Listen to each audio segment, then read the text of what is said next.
Ladies and gentlemen, boys and girls, welcome back to Sports Talk with Austin, your daily dose of sports and entertainment. And ladies and gentlemen, it is officially here. 2023 College Football Week 6 preview. Hard to believe it's Week 6 already, but here we are breaking down the games, talking about some of the best games of the week, giving you my analysis and predictions on who's going to win, who's going to lose, and all that. What a crazy week 5 it was. But now we're on to week 6, and let's get into it. And let's start with a Thursday night game. Well, excuse me, Friday. Kansas State at Oklahoma State. Big 12 showdown. Kansas State coming off of a bye. Oklahoma State, Kansas State both coming off of a bye. The big question is how legitimate is Kansas State? Are they a contender with Oklahoma and Texas to win the Big 12 back-to-back years? That's going to be a very interesting question. They've looked good up to this point, but they're on the road at Oklahoma State. Can Mike Gundy get this Oklahoma State Cowboys team turned around? Can they get it going again? And after losing to South Alabama, Bama 33-7 at home was really demoralizing. Can can these can Oklahoma State find a way to get back on track? Hopefully, get bowl eligible. Can Kansas State continue their dominance in Big 12 play? In this game here, I'm going Kansas State. I think the Wildcats. I think they're too talented, and I think Oklahoma State's too much of a on a downtrend right now for me. I'm going Kansas State 34-20 on the road. I think they get it done. They get a nice win and show people that they're there with Oklahoma and Texas in terms of teams who could possibly win the Big 12. Now on to our next game. Speaking of Texas Oklahoma, you got number 12 Oklahoma at number 3 Texas, the Red River rivalry. And this is going to be, a big proving point game for both sides. Obviously, last year this game was not competitive to say the least. Texas blew them out of the water, and many people thought that would be the stepping stone for Texas, and they just never could do nothing with it. And now here this year, both these teams come in unbeaten in conference play and just regular play. Dylan Gabriel, Quentin Ewer is going to be a very interesting QB matchup. Both teams have had some, big wins, especially Texas beating Kansas with the way they did, 40-14, and then beating Alabama.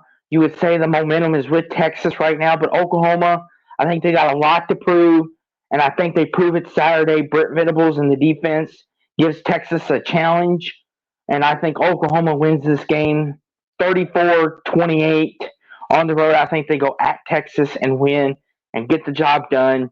I think Oklahoma, Dylan Gabriel had that breakout moment, and Brent Venables proves to the world that he's arrived at Oklahoma. Now, the big noon kickoff game, Maryland at number 4, Ohio State. Ohio State coming off of a bye, Maryland off of a big time win against Indiana, and Maryland's looked pretty good for the most part of the season. And the big question in this is how's Ohio State going to respond with having 2 weeks off in advance to prepare for this game? Coming off an emotional last second win on the road at South Bend, can Maryland do what they did last year and keep up with the Buckeyes? And although we have to preface, Maryland Ohio State last year was week before rivalry week, the game. Many people believe that was a big factor. Maybe Ohio State was playing a little peek ahead to Michigan. This year, they're playing in week 6. There should be no peek aheads this time around. I think in this game it'll be closer than a lot of people think. But I'm gonna pick Ohio State. Their defense has shown that they could step up, stop the run. It does concern me that they've struggled with the pass a little bit, but I think overall Ohio State has proven on the defense side of the ball they can start to be trusted. The offense, it'll be interesting to see how they do. If Maryland could replicate what Notre Dame did, and that is kind of, not shut down, but hold Buka and Harrison, hold them and keep them in check. It'll be very interesting, but I think Ohio State enough offense and plenty of defense keeps Tua Tagovailoa, Tulia, and that Maryland offense in check. I got Ohio State winning 26-16. Now on to a very interesting, crucial SEC matchup. Number 23 LSU at number 21 Missouri. LSU, boy oh boy, who would have thought they would be looking at this from the other end of the spectrum of, man, this is a gotta have it if we want to compete possibly for the SEC West, if we want to stay in NYC contention. Well, and for Missouri, many of the claims, Eli Drinkwitz, I think has cooled his seat at least for now. And Missouri's at home. Brady Cook, that Missouri offense has looked really good. I think in this game here, this is going to be one of those close, competitive games. I think LSU, they're going to be the more desperate team. I think this is where Missouri's magical ride comes to an end. I think LSU has a little too much offense for that Missouri defense to handle. I think LSU wins this game 33-21. I think they win by 13. I think it's just by 12. I think LSU is just a little too much for Missouri. I know it is on the road, but Missouri Stadium, I don't know if it'll be as rocking as some of the other environments like Hotty Toddy was this past Saturday. Now on to a pretty interesting Pac-12 game. Number 13, Washington State Wazoo at UCLA. This is in the Rose Bowl in Pasadena. Cam Ward and company coming off of a bye. Dante Moore and UCLA also coming off of a bye. Both teams had 2 weeks to prepare. This is very interesting in my opinion because you have Cam Ward who's putting up Heisman-like numbers, Workman-like numbers, and Washington State's producing wins. And then you got UCLA, after that loss to Utah, kind of got a couple weeks to regroup. And here we are. Is Chip Kelly going to pull another rabbit out of the hat and pull off another big win at home against the red-hot Wazoo Cougars? I'm going to have to go Washington State. I think both defenses are not very good, but both offenses are high-powered and can score quickly. I think Cam Ward, is just playing better than Dante Moore right now. And I think Washington State's got the momentum, and they look like one of the better teams in the Pac-12 behind, obviously, your 4 or 5, Utah, Washington, USC, Oregon, those types, and maybe Oregon State. But Washington State's right there with Oregon State, and maybe even Utah if Cam Rising doesn't get healthy soon. But Washington State's going to win this 41-30 in another shootout game. Now on to a crucial SEC West showdown. You've got number 11 Alabama at Texas A&M going to College Station. I think this will be very interesting for the fact of Texas A&M, Jimbo Fisher always seem to get it going against Alabama, especially if they have great quarterback play, good to great quarterback play. Jimbo always seems to bring his best. We remember last year's game. It was a classic, the goal line, stopped by Bama. Their defense has been keeping Alabama afloat as of late, but it looks like this past Saturday against Mississippi State, Jalen Milroe and Alabama have found some of their offense once again. And I think Jalen Milroe, if he keeps playing like, he's been playing, I think Alabama could win the West and possibly even be a sneak into the college football playoffs.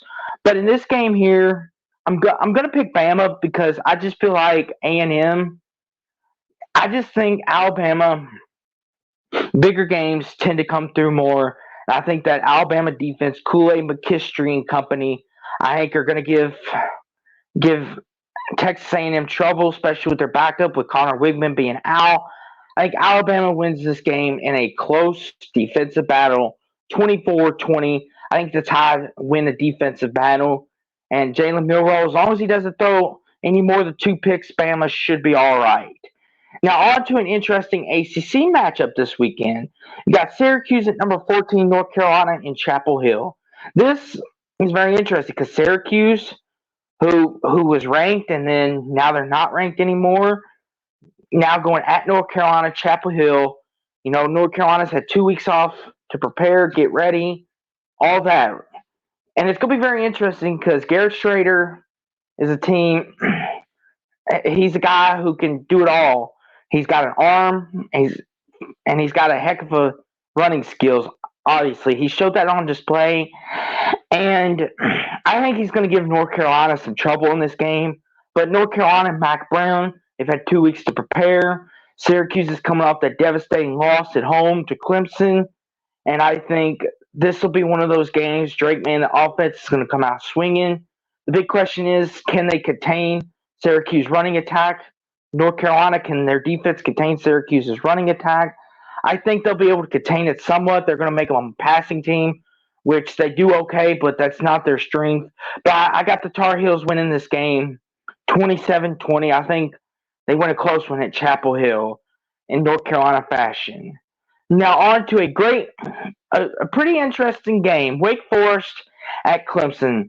We all remember this game last year, 51-45, double overtime game. I think this is with Sam Hartman. Now he's up at Notre Dame. Dave Clawson, Dabo Sweetie always seem to have great interconference battles. I think Saturday's going to be no different this time in Death Valley. I think Cade Klubnik and their offense, they seem to be starting to find their way, hopefully, maybe. And, Wake coming off that loss this past weekend, poor Wake, can't never seem to get it together. But, they've exceeded expectations, I think, so far. A lot of people thought they'd be really bad without Sam Hartman, but Dave Clawson seemed to get it together. And I think in this game, Wake Forest will keep it close with Clemson. But I think Clemson, they're coming down the latter half now that they got Florida State out of the way.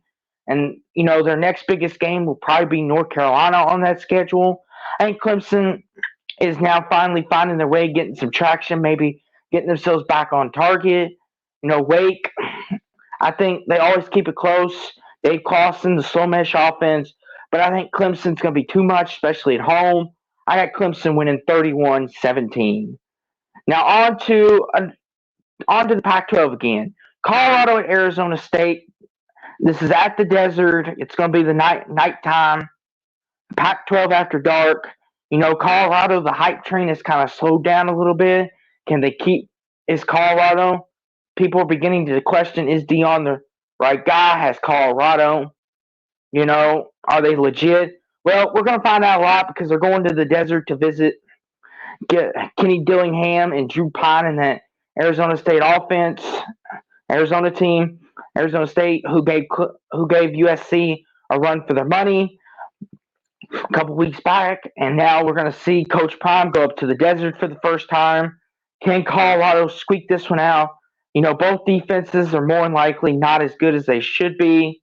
I think it'll be very interesting to say the least, especially with the fact of, both these teams coming off losses, especially Colorado, being down 34-7, just finding a way, keep crawling back.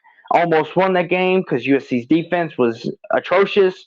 But in this game here, I think Shedeur Sanders is going to have a field day with the Arizona State defense.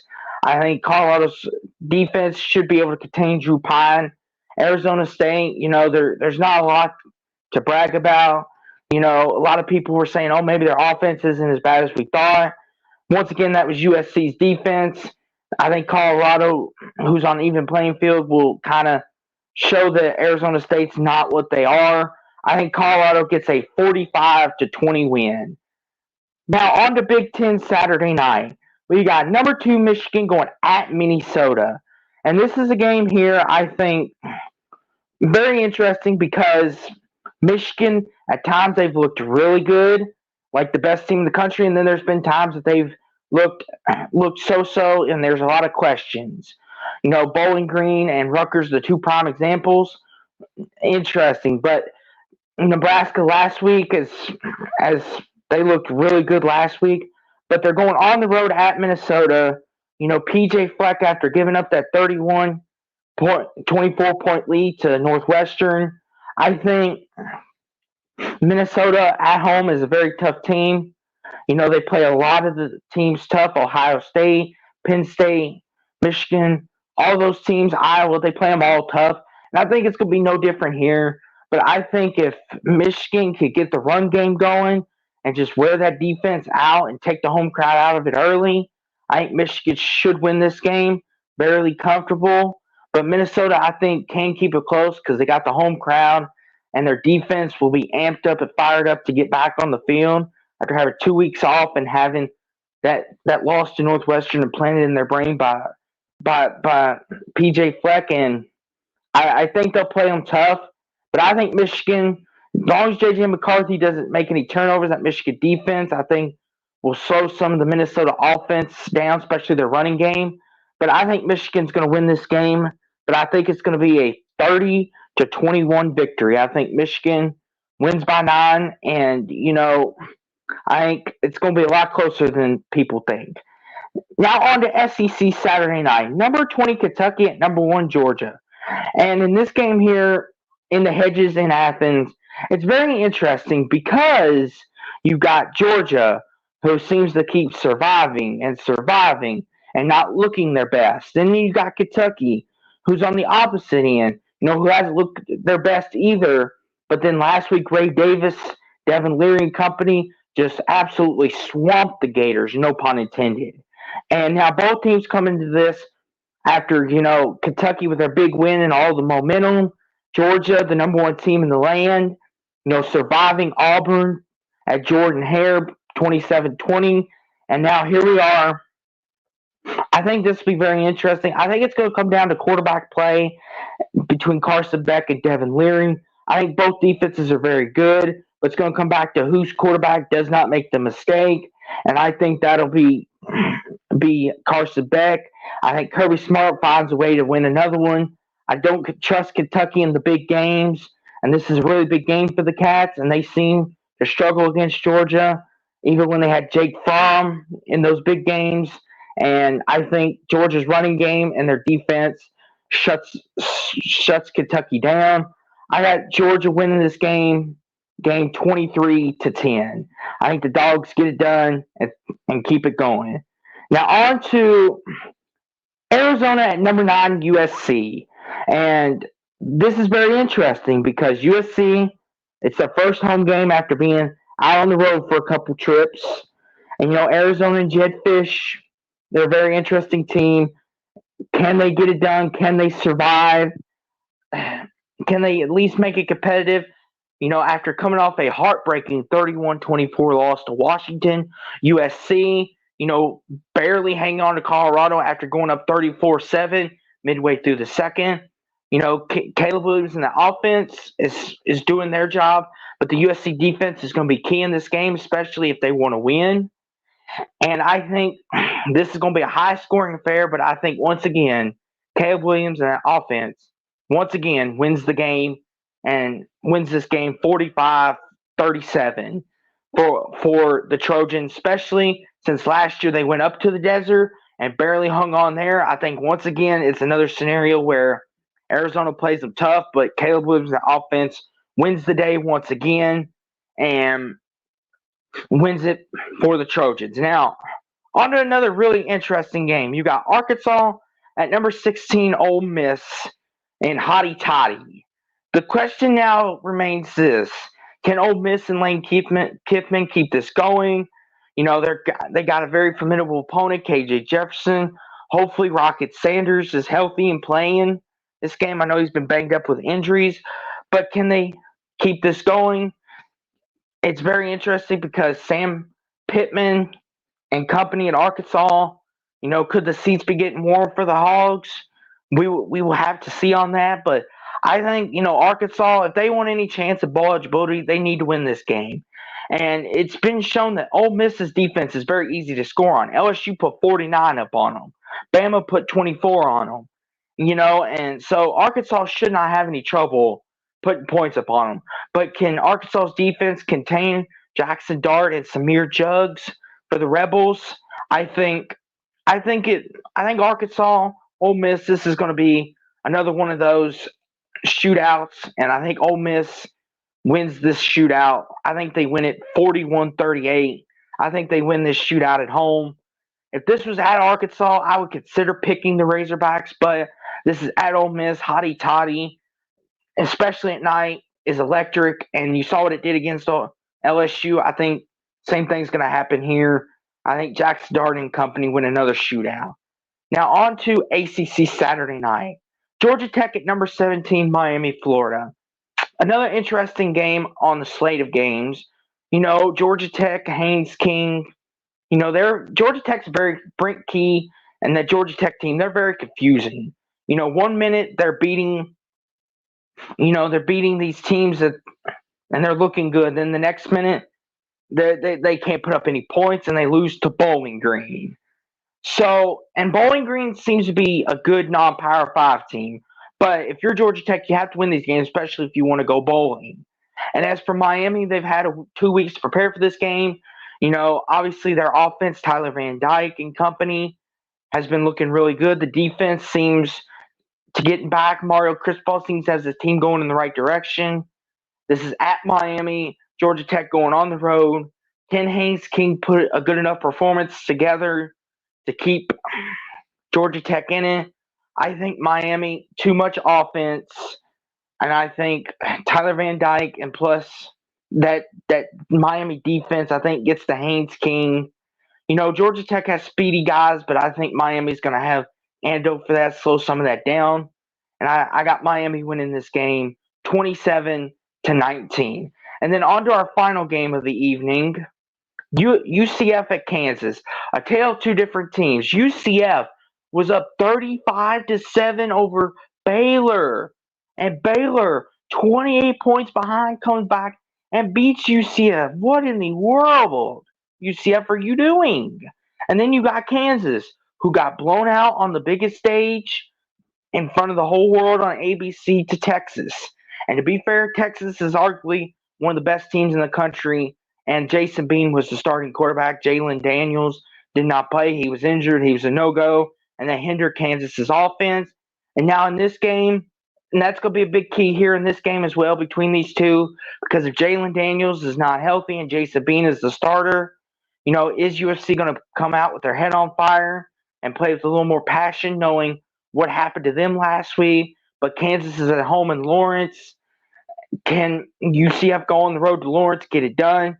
It's very interesting, but I think Kansas, with Jason Bean, I think they will struggle a little bit, but I think the home crowd will get them through. But if Jalen Daniels is playing, Kansas, I think, wins this going away. That offense is explosive when he's starting. But UCF, I'm going to assume Jason Bean is starting. I think UFC could keep it close. I think maybe if they create some turnovers, slow down the running game, I think they can win this game. But I think Texas at home gets it done 33-30. But that is the Week 6 preview. Hope you guys enjoyed. This has been Sports Talk with Austin. Please make sure you like, comment, and subscribe for more great videos coming your way. And, college basketball previews are coming out soon. We got more college football. Everything's popping. But until then, ladies and gentlemen, this has been Sports Talk with Austin. Peace out. And go Call.